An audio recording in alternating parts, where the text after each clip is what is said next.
Na aula de hoje a gente vai falar sobre o que considerar na hora de montar uma dieta focada no bulking, o período de ganho de massa muscular. Então, sem mais enrolação, bora pro conteúdo. O primeiro ponto que a gente precisa considerar na hora de montar uma dieta para o bulking é a necessidade atual do indivíduo. Então, você tem que estimar o gasto calórico dele. Você pode utilizar uma equação como o Harris-Benedict, por exemplo, ou então alguma calculadora online de gasto calórico. Você vai encontrar várias por aí. Inclusive, vou deixar na legenda aqui embaixo o meu site, que tem ali uma calculadora com a equação de Harris-Benedict, caso vocês quiserem utilizar. E a partir desse valor, você vai estimar um superávit calórico, porque no bulking você precisa gerar o superávit para estimular a hipertrofia muscular, estimular o anabolismo. Então você vai fazer aquele superávit de 500 a 1000 calorias por dia, a depender de como tiver o indivíduo, né? Então se ele tiver mais seco, você coloca mais calorias. Se já tiver com um físico não tão seco assim, você põe menos calorias de adicional para gerar esse superávit. Na composição da dieta, você pode usar aquela regra do 80-20, onde você vai usar 80% das calorias totais da dieta com alimentos de bom valor nutricional, como arroz, feijão, carnes magras, vegetais, frutas, cereais, enfim. E 20% você vai utilizar de alimentos, vamos dizer assim, doce, lanche, pizza, esses alimentos que vão dar um pouco mais de flexibilidade na dieta e tornar mais fácil de atingir o superávit também, porque comer em superávit calórico só com alimentos limpos, por assim dizer, acaba ficando bem difícil, vai dar um volume de comida muito grande. Então a gente usa esses 20% de calorias para dar aí um pouco mais de flexibilidade e também para tornar mais fácil a montagem da dieta e alcançar o superávit, né? Você também tem que considerar as variações individuais do gasto energético do indivíduo ao longo do dia. Porque, por exemplo, uma pessoa que passa o dia todo sentado e a maior parte do gasto dela vem do treino, é diferente de uma pessoa que passa o dia todo andando, se movimentando, pegando peso e depois ainda faz o treino dela. Então, o gasto dessa segunda pessoa vai ser maior, mesmo que na estimativa, na hora que você fazer o cálculo, dê a mesma quantidade de calorias. Então tem sempre que considerar isso. Você vai utilizar a estimativa do gasto calórico total como uma base para fazer o plano inicial e depois você vai ajustando em cima da resposta dele. Segundo ponto que você vai considerar é a composição corporal atual. Então, por exemplo, você vai pegar as dobras cutâneas do indivíduo, vai pegar as circunferências, vai pegar o peso dele, de preferência o peso em jejum, e você vai analisar. Se ele tiver com um percentual de gordura muito alto, acima de 15%, por exemplo, para homens, acima de 18% para mulheres, então pode ser que mesmo que o objetivo seja o bulking, seja o ganho de massa muscular, você tenha que fazer um cutting inicialmente para reduzir o percentual de gordura e depois entrar no bulking propriamente dito, para você ter um maior proveito, para você conseguir ganhar massa muscular de forma eficiente e evitar, né, o ganho de gordura excessivo.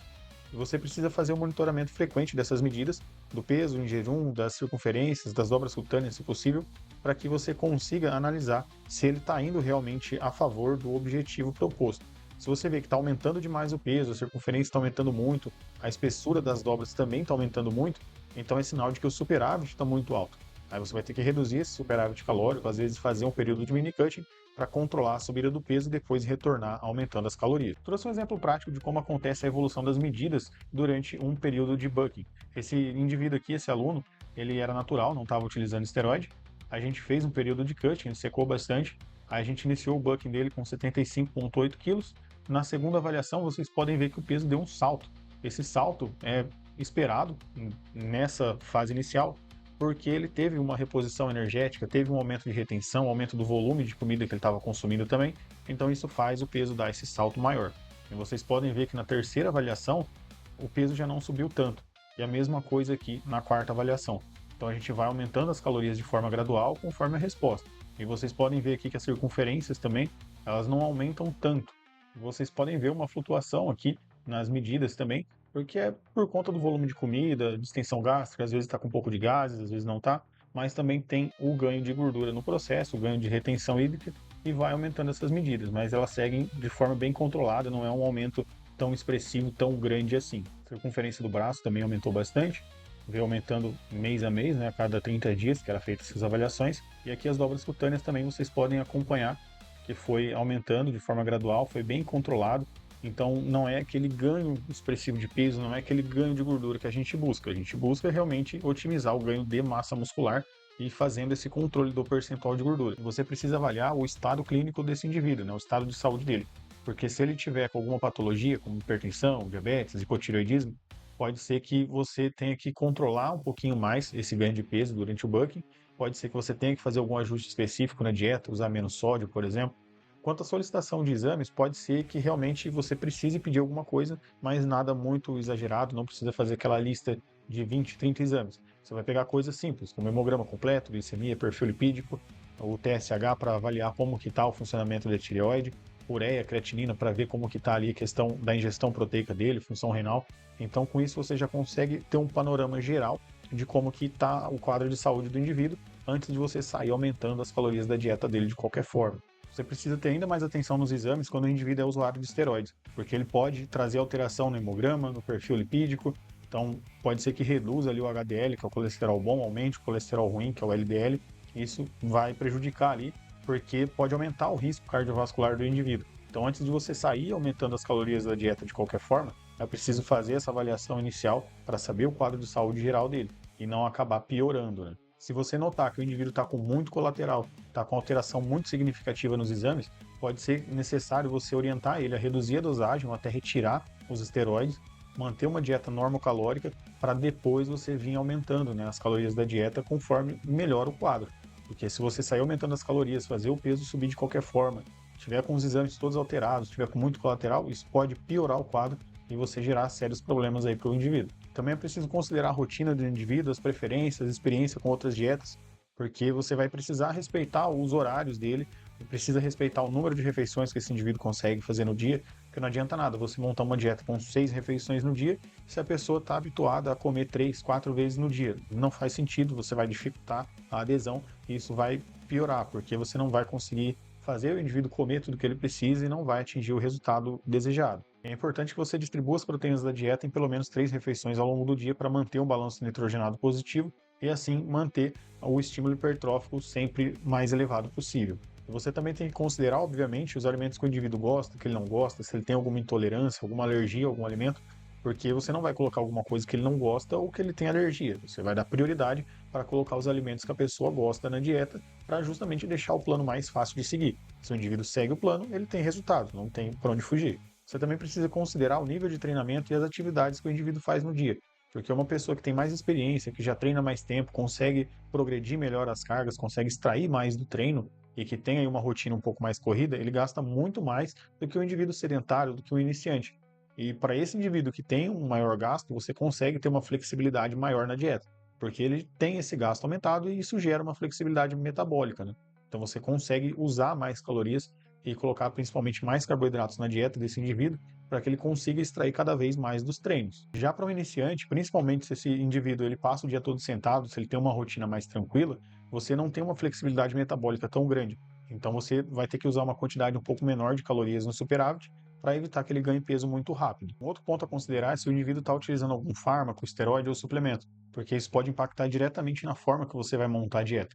Então imagina que o indivíduo está utilizando algum fármaco que diminui a fome dele ou que prejudica a absorção intestinal de algum nutriente. Então você precisa ajustar a dieta considerando isso. Você não vai fazer uma dieta com volume de comida tão grande, porque o indivíduo não sente tanta fome.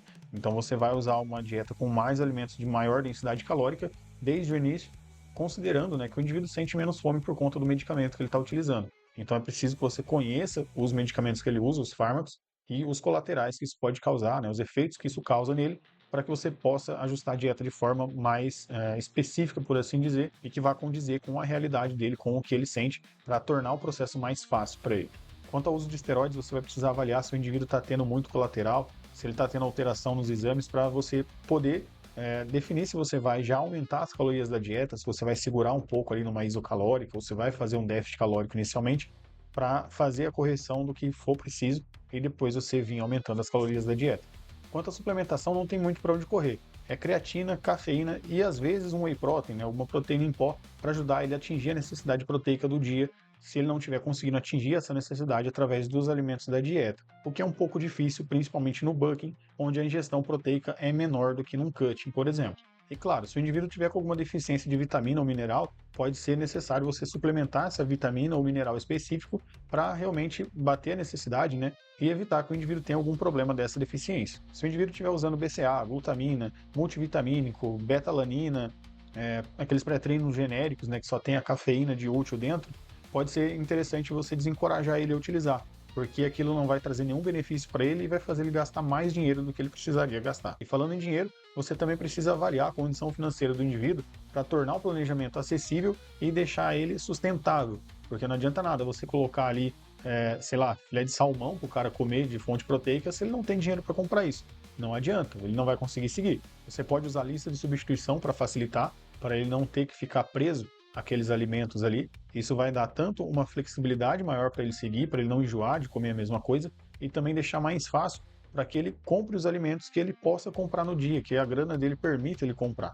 E dessa forma você consegue evitar um impacto financeiro tão grande na hora dele fazer as compras da dieta e ele consegue seguir o planejamento por mais tempo e ter mais resultados, porque é disso que se trata. Para você ter resultado, para fazer seu aluno evoluir, você precisa que ele siga o planejamento. E para tornar a dieta mais fácil, você precisa considerar todos esses fatores que a gente conversou aqui nessa aula. E se ficou alguma dúvida, é só você comentar aqui embaixo que eu vou responder assim que possível. E é isso aí. Valeu!